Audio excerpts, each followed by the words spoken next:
Hello, hello, DMG's Jim here. Continuing in our audiobook, our RTFM Read the Frickin' Manual for the 2024 Dungeon Master's Guide.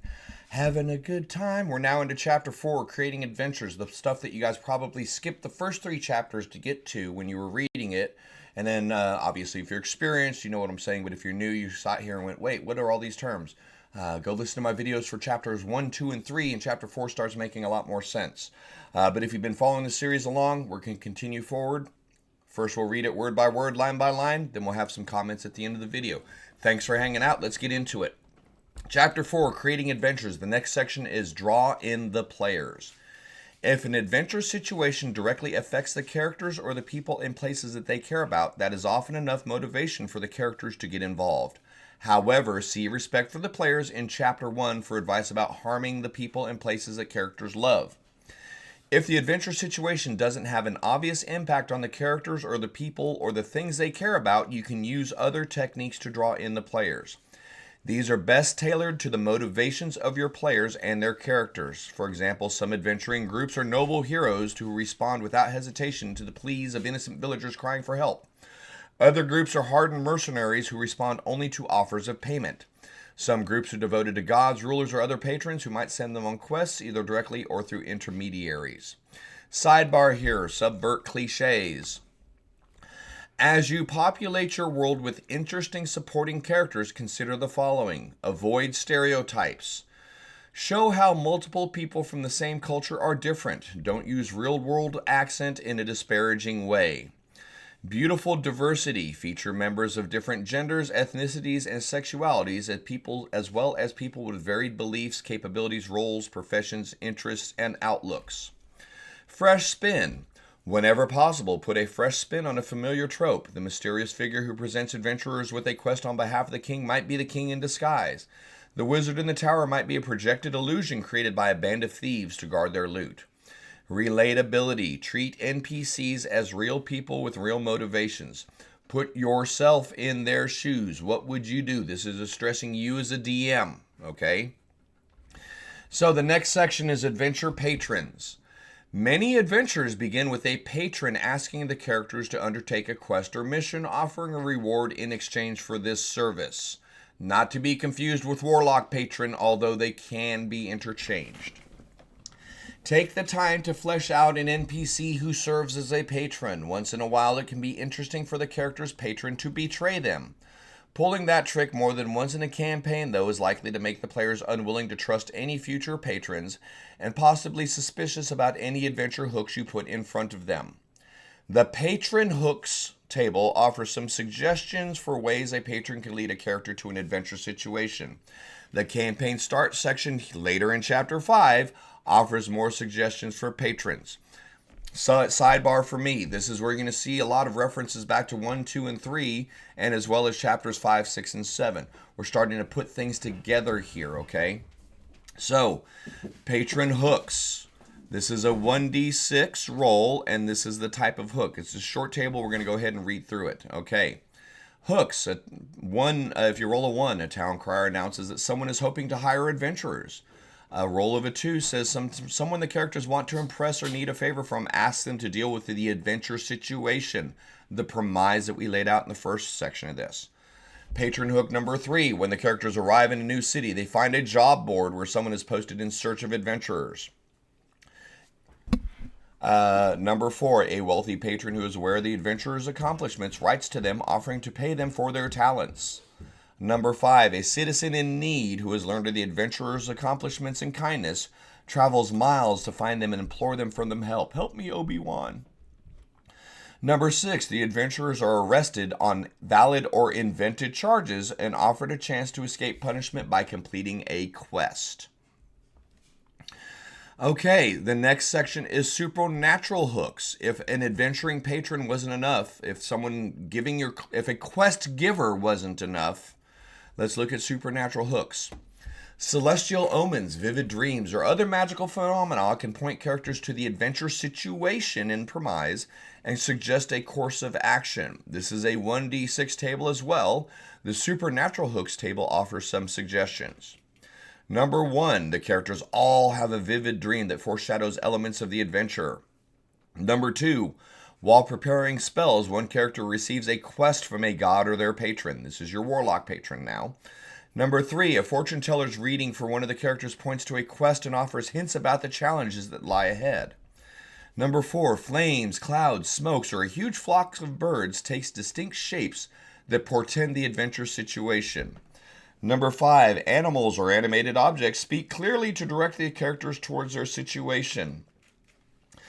Or number 6, someone who died returns as a ghost and haunts the characters. The ghost prompts the characters to investigate the cause of the ghost's death and put it to rest. The next section is happenstance hooks. Okay, sometimes characters just happen on an adventure through sheer coincidence, or at least that's what appears to be a coincidence, which might actually involve divine or other supernatural intervention. The happenstance hooks table suggests providing some ideas. This is a D6 table that gives you the ideas for some hooks. Okay. 1d6. Number 1, the characters find a letter describing the adventure situation. Or number 2, the characters are on an unrelated quest, such as searching for a particular magic item that leads them into the current adventure situation. Number 3, the adventure situation disrupts a festival or ceremony that the characters are attending. We're having a party and the situation plops into our laps. Number 4, a magical mishap places the characters in the adventure situation. Shadows of Barovia. Anytime you guys go into frickin' Strahdland, that's what happened. It's a magical mishap that puts you there. Number 5, while traveling in a caravan or aboard the ship, the characters befriend an NPC who has news about the adventure situation. Or number 6, the adventurers are attacked after being mistaken for another group of adventurers. They learn about the adventure situation from a clue left behind by their attackers. So that's the section on drawing the players in. Not very thick, not super dense, but the idea here is how in Lay Out the Premise we decided on what is the situation, what is the adventure situation that we're going through. Keep in mind, this is not the whole campaign. This is this particular adventure. You're not trying to come up with the entirety of 20 levels of play with Chapter 4. This is a unique situation, an adventure, a session, okay, a one-shot or a fragment of your campaign, one adventure.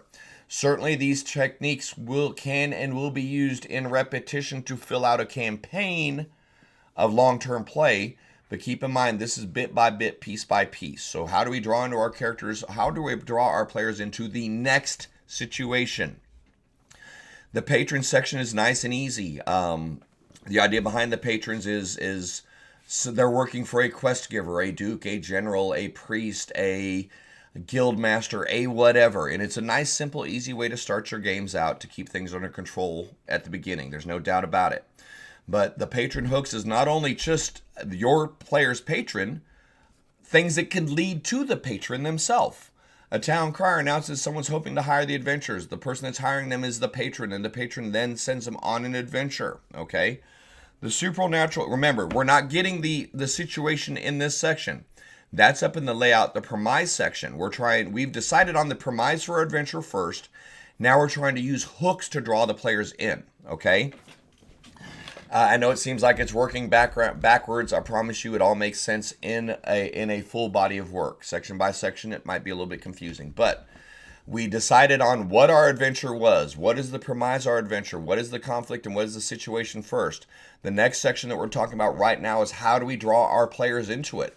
Our players are not aware of the premise. They're not aware of what we're setting up. They're not aware of what they're about to do until we draw them in. It could be a job board, a quest board. It could be the friendly NPC town crier ringing a bell, hiring adventurers. It could be happenstance, the dreams thing. On the supernatural hooks, I want to forewarn you on this.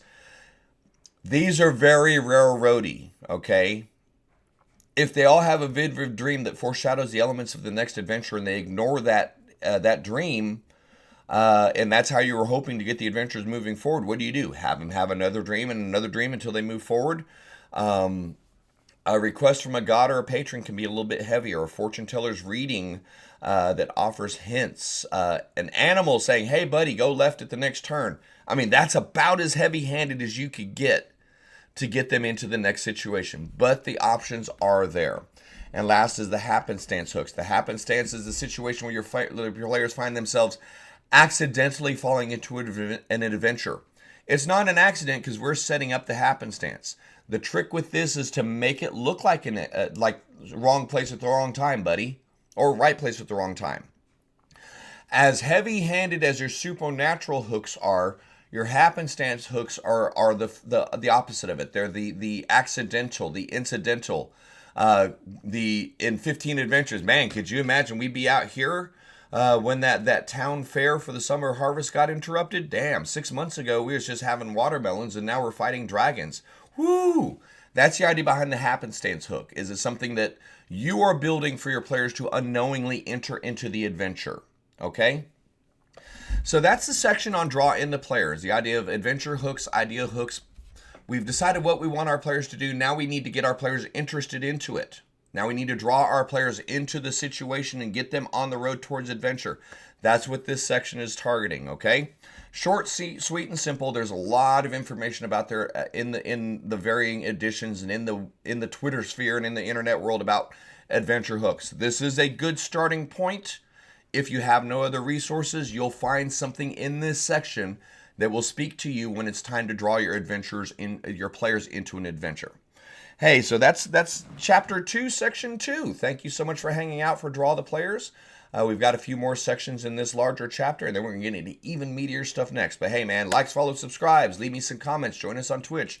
Whatever you can do to support a brother is greatly appreciated. Most importantly, come back for some more. Come join us and finish out this series. Thank you so much. We'll see you soon.